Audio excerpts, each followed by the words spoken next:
Okay, hey YouTube. It is 4 months post-op here.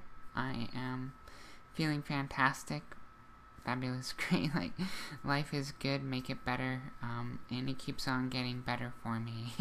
Like, I had to go out on an all-day work trip earlier this week.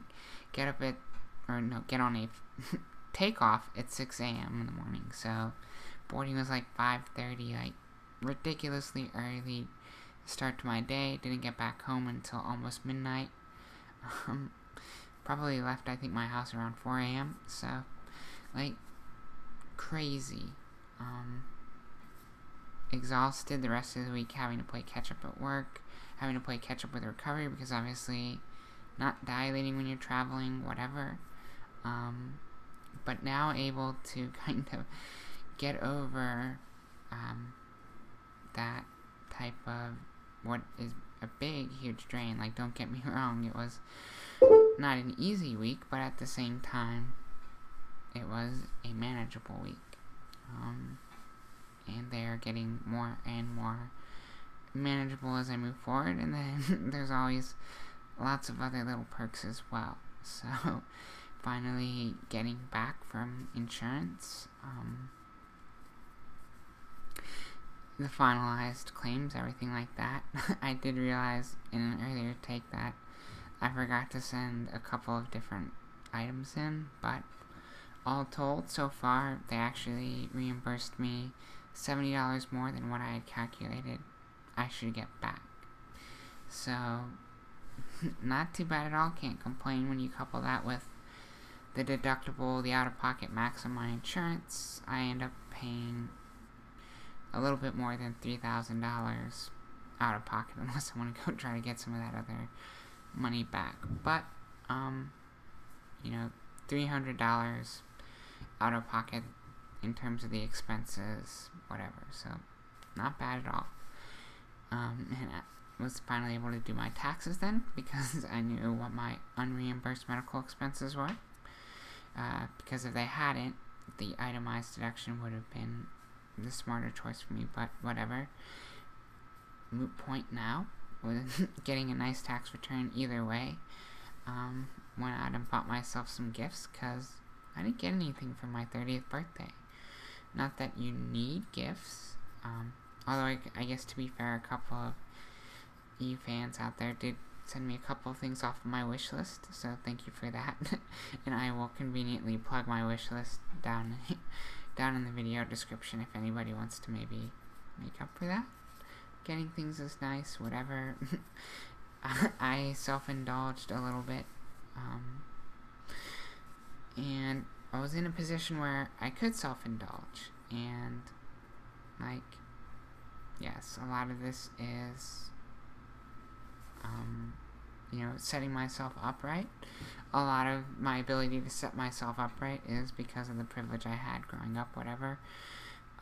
Not to dismiss privilege or anything like that, but, like, I recognize that it's easy to kind of sit and say, well, how did you get where you are? How do I get there too? And, well, part of that is, like, mom and dad raised a smart cookie.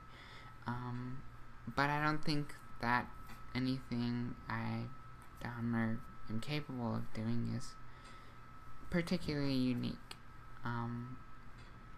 And there are tons of books out there, there are tons of resources out there where you can, figure out all sorts of things that you can then think about how can you take those same lessons and apply it to transition. So going through transition in business school, I mean, it does change, I think, the way I approach transition, but, like, I also had a very successful transition, and I think part of that is because of some of those lessons learned, and it's just some of those interests. And I don't think that if I hadn't gone to business school, it wouldn't have mattered, because a lot of these books right here, I actually ended up reading before business school because I was interested in the subject matter anyway. Some of them came out after business school. None of them were actually required reading for it, but if you didn't get to see the list, I guess I can read it. It's The Power of Habit, Made to Stick, The Paradox of Choice, Nudge, the happiness advantage. And in past takes, I've tried to do brief summaries, but they're kind of sort of Freakonomics type books, in that they're using lots of examples to help explain, you know, various parts of an overall type of concept. But if I were to try to summarize them in aggregate, it's really, how do you make better decisions, and how do you communicate a little bit better? How do you structure the context in which you make decisions, in which you act? And I think that's relevant for a lot of people, because I get a lot of messages from people asking kind of, where do they start, what sort of advice do I have? And, you know, like, if you're thinking about transition, you're already trans. So, in my opinion, it means move forward with transition, pick something, focus on it, and start working on it. There are all sorts of ways you could apply these learnings. There's all sorts of places to start transition. But just start working on it, and then iterate and optimize and learn from, you know, your mistakes, rather than thinking about everything that comes with transition and then everything that comes after transition, because you don't have to deal with that stuff yet, so don't think about it.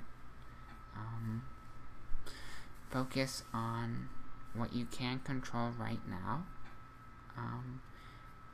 and how to, you know, make a decision, and then once you've made that decision to start HRT, you know, like, how do you make it a habit?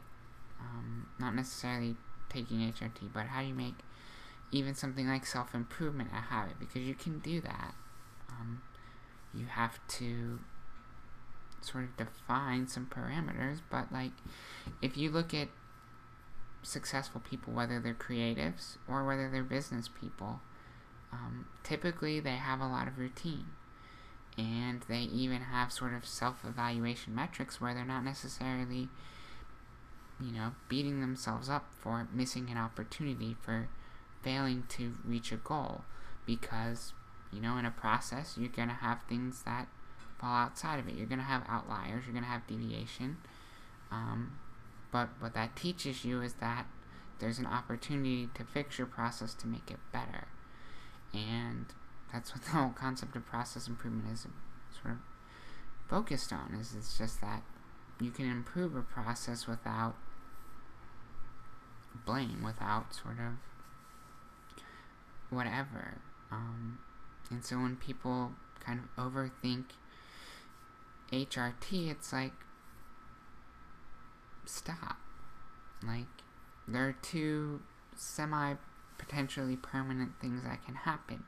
You can grow breast tissue, which can always be removed, or you can, you know, have fertility issues. But everything that I've heard and seen seems to suggest that once you stop taking hormones, that will come back, even after prolonged exposure to HRT. Obviously, it's not a guarantee, but, you know, being able to have kids in the first place isn't a guarantee either. So unless you've actually had your sperm tested, you know, like, it may not even be the cause of any infertility either way, whatever.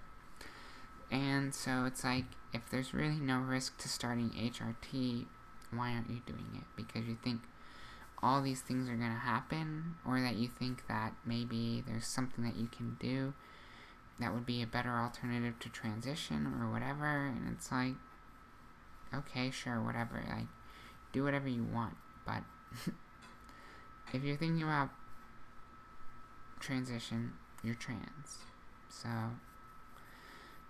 figure out how you can basically cope, because there's never the right time to transition. There's not a best way to transition. Some ways are easier than others, but ultimately it is just do it. Like, just get there, And like, because otherwise you're just going to sit there and think about it forever, and you're going to paralyze yourself with all the analysis of what if I do this, or what if I do that, or what if this happens, what then?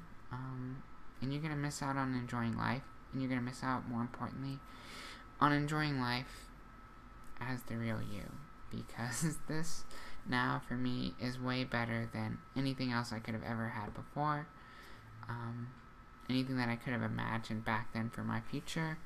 And that's the point, is that we are really bad at our expectations, at, forecasting in general. And so if we can't forecast, relatively simple things, if we can't predict a lot of outcomes, then why are we spending so much time thinking about our choice?